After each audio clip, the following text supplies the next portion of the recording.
Oh hey, salut, je suis Ben, le Dr Ripper. Et aujourd'hui, on parle du travail. Littéralement, le mot travail. Mais avant toute chose... Ah, la fournée de commentaires qui m'arrive directement dans ma boîte aux lettres, c'est parfait.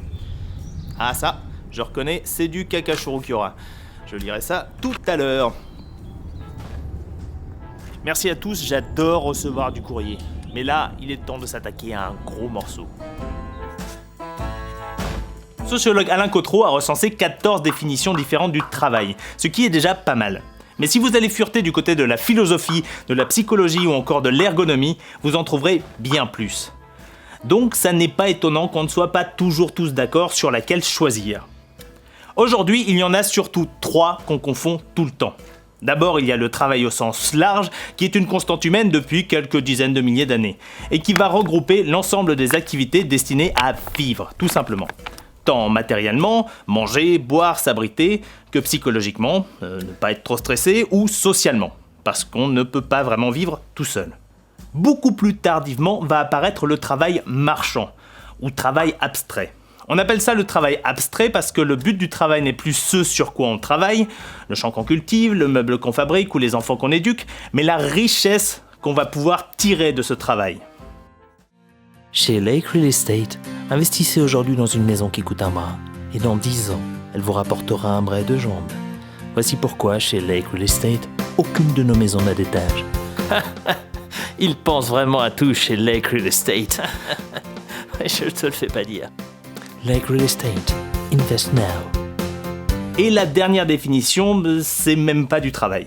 C'est l'emploi. Mais vu qu'on confond tout le temps travail et emploi, il faut bien en parler. Et oui, le travail n'a rien à voir avec l'emploi. On peut travailler sans être employé, c'est le cas de tous les bénévoles, mais aussi des stagiaires. Et inversement, on peut être employé sans travailler. Félicitations, vous êtes engagé. Nous vous rappellerons dès que nous avons du travail pour vous. Le meilleur exemple nous vient d'Angleterre avec leur fameux contrat 0 heure. Vous êtes employé, mais il n'y a aucune garantie de travail. Mais on pourrait aussi parler de tous les gens mis au placard à qui on ne donne plus de travail, bien qu'ils soient toujours employés.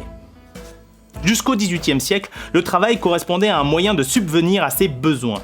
Et donc, lorsqu'on avait ce dont on avait besoin, on posait les outils et on allait faire quelque chose de plus agréable.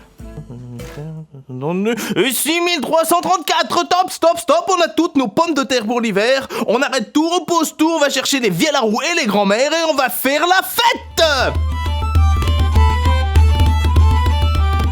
À partir du XVIIIe siècle, tout change, et l'ouvrage d'Adam Smith, La richesse des nations, en est le meilleur témoin. Le travail devient alors un moyen pour une nation, via ses industriels, d'accroître sa richesse. L'accroissement de richesse étant illimité, alors il n'est plus question de poser les outils lorsque nous avons ce qu'il nous faut. Au contraire, cette époque marque le début de la course à la productivité. Et la qualité du travail va devenir secondaire par rapport à ce qu'il peut rapporter aux investisseurs. Oh, stop! Oh, vous faites quoi là? Bah, on a toutes nos pommes de terre pour l'hiver, alors on va chercher les mignons, les grands-mères, on va faire la fête. Et surtout vous remettre au travail, oui, et demain ça n'est pas la peine de revenir. Et le plus ironique dans l'histoire, c'est que ce sont les mêmes personnes qui vantent les mérites de cette définition qui vont regretter par la suite que le travail perde de sa valeur. Dans le même temps, les progrès techniques et scientifiques façonnent la pensée de l'époque, et on voit apparaître une vision scientiste de la société. C'est-à-dire qu'on cherche à tout mesurer, parce que mesurer, c'est contrôler. Du coup, tout le travail qui ne produit pas des biens matériels quantifiables, c'est réglé, ça n'est pas du travail. Madame, vous produisez combien de savoir à l'heure? Quoi? Un jour, on comptera ça aussi, hein? Va falloir commencer à vous habituer. De ce simple changement de définition découle un changement radical de notre rapport au travail, dont nous subissons encore les conséquences aujourd'hui. Par la suite, il y a eu de nombreuses variations dans la définition du travail. On pourrait parler du Fordisme, qui affirma que travailler n'était pas seulement produire, mais aussi consommer, marquant ainsi le début de la consommation de masse, ou encore des syndicats qui se sont battus pour que le travail soit avant tout défini comme un moyen de vivre dignement. C'est comme ça qu'on a eu les congés payés, les augmentations de salaire. Mais je ne vais pas rentrer dans le détail, je vous donne juste ces quelques exemples pour illustrer 2 choses. D'abord, le travail n'a rien d'immuable, et lorsqu'on en change la définition, c'est l'ensemble de la société qui change avec. Sauf que, après 2 siècles de lutte acharnée pour savoir quelle forme le travail devait prendre, soudainement, plus rien. Les choix économiques des pays occidentaux dans les années 60-70 conduisent à l'apparition d'un chômage de masse, et la question du travail a été reléguée au second plan. Maintenant, ce qui importe, c'est l'emploi. Les sociologues Vincent de Goldjacq, Isabelle Tabo-Adda-Leonetti et Frédéric Blondel disent que l'on est passé dans l'imaginaire collectif de la lutte des classes à la lutte des places. L'enjeu central étant d'avoir une place dans la société, de ne pas être un sans fonction, un sans emploi, un sans logis. Depuis lors, l'emploi cache le travail. Tellement bien d'ailleurs que c'est comme si on n'en avait plus rien à faire. Dans les sphères dirigeantes, ils semblent quasiment tous s'accorder pour vanter les politiques de pays comme l'Angleterre ou l'Allemagne, où l'emploi y est certes très élevé, mais au prix d'un travail de très faible qualité. Pour la première fois de son histoire, la France voit son taux de chômage passer à 0%. En effet, le président de la République vient d'annoncer qu'il embauchait tout le monde avec un contrat 0 heure. Contre toute attente, la mesure ne suscite aucun enthousiasme, ce qui est une preuve supplémentaire, s'il en fallait une, que la France est un pays de râleurs. L'emploi est un parfait exemple d'un problème pris par le mauvais bout. Parce que la définition de l'emploi dépend de la définition du travail, et non l'inverse. Si on cherchait à définir en une phrase le travail dans notre société actuelle, on pourrait dire qu'aujourd'hui, travailler, c'est rapporter de l'argent à une entreprise. Sauf que, si on suit cette définition au pied de la lettre, augmenter les cadences plutôt que d'employer des gens, ça colle avec notre définition. Licencier la moitié du personnel pour augmenter les marges, ça colle avec notre définition. Et plus généralement, le chômage, qui consiste à laisser sur le carreau les gens qui ne sont pas assez rentables, eh bien ça colle avec notre définition. Si on suit cette même logique, il est parfaitement acceptable qu'un trader soit payé des millions et qu'un infirmier soit payé à peine plus que le SMIC. Ou un éboueur, tiens. Le trader, lui, rapporte de l'argent sonnant et trébuchant, tandis que les infirmiers, les éboueurs ou les paysans ont le malheur de n'être que socialement utiles. Ça n'est pas une question de morale, c'est juste une logique étrange qui est apparue dans l'étrange contexte qui a permis la naissance du capitalisme. A contrario, pour beaucoup de gens, le travail est avant tout un moyen pour chacun de participer au bon fonctionnement de la société, d'avoir un rôle. Et c'est bien pour ça que le monde du travail et sa logique nous apparaissent si souvent absurdes. Mais pourquoi on n'arrive pas à se mettre d'accord alors pour changer le travail ? Exactement comme ce qu'ils ont fait au XVIIIe siècle en se disant « la façon de travailler actuelle est absurde, il faut en changer » et ils l'ont fait. L'une des raisons, c'est que les discussions sur le travail sont constamment parasitées par 2 choses. D'abord le contexte de chômage de masse, comme on l'a vu, mais aussi par le discours de certains politiques qui ont bien compris l'intérêt de savoir manipuler la définition du travail. Depuis les patrons du 19e siècle jusqu'à Emmanuel Macron en passant par Nicolas Sarkozy, il s'est toujours trouvé quelqu'un pour s'indigner que la valeur travail était en péril et qu'il fallait la restaurer. Et il se trouve que tous ces gens, bien qu'assez différents en apparence, ont tous pour point commun de partager la même définition du travail. Tout le talent de ce discours, c'est de faire passer cette vision doublement étriquée du travail comme étant LE travail avec un T majuscule. Et ça marche.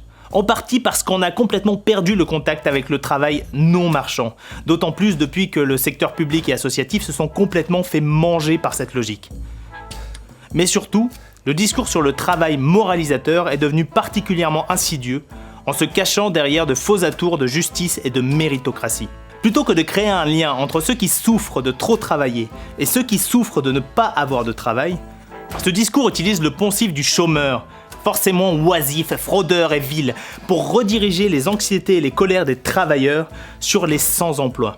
Alors même que, on l'a vu, le travail et l'emploi sont 2 choses complètement différentes.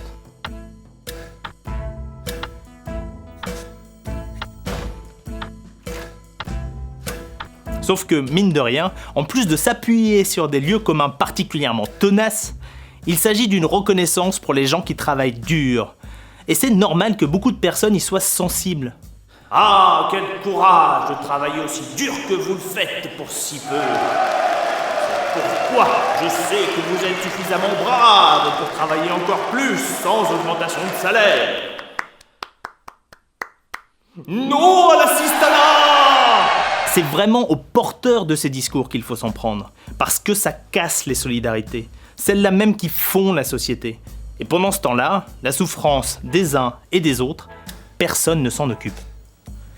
Redéfinir politiquement le travail signifie qu'au moins une partie d'entre nous arrive à se mettre d'accord sur une définition claire. Et pour ça, il faut prendre du recul. Tant qu'on confondra le travail au sens large avec le travail marchand ou avec l'emploi, on ne pourra pas en discuter. Parce que ce qui est possible pour le travail tout court ne l'est pas forcément pour le travail marchand. Et c'est pareil avec l'emploi. En confondant les deux, on s'interdit de penser le travail sous prétexte que l'emploi a des problèmes. Nous avons donc une définition du travail qui justifie le chômage et la précarité, qui eux, à leur tour, justifient qu'on ne change pas la définition du travail. J'adore notre époque. J'adore. Bref, tant qu'on mélangera les définitions, tout débat sera une impasse. Et tant qu'on ne saura pas mettre des mots sur le travail que nous voulons, ça n'avancera pas beaucoup plus non plus. Et pendant ce temps-là, c'est la vision du travail marchand moralisateur, toute droit sortie du XVIIIe siècle, qui gagne du terrain. Parce que dans les sphères du pouvoir, les gens sont globalement bien d'accord sur cette définition. Oh oui, ça nous va pas si mal, c'est très bien, très bien. Et en attendant, le travail tout court, l'emploi et nous avec, on est bien obligé de s'adapter à cette vision-là. Et pourtant, ce ne sont pas les exemples qui manquent. Tout au long de son histoire, l'humanité a trouvé des milliers de façons de vivre et des milliers de façons de penser le travail. Et vous, comment vous le définiriez, le travail ?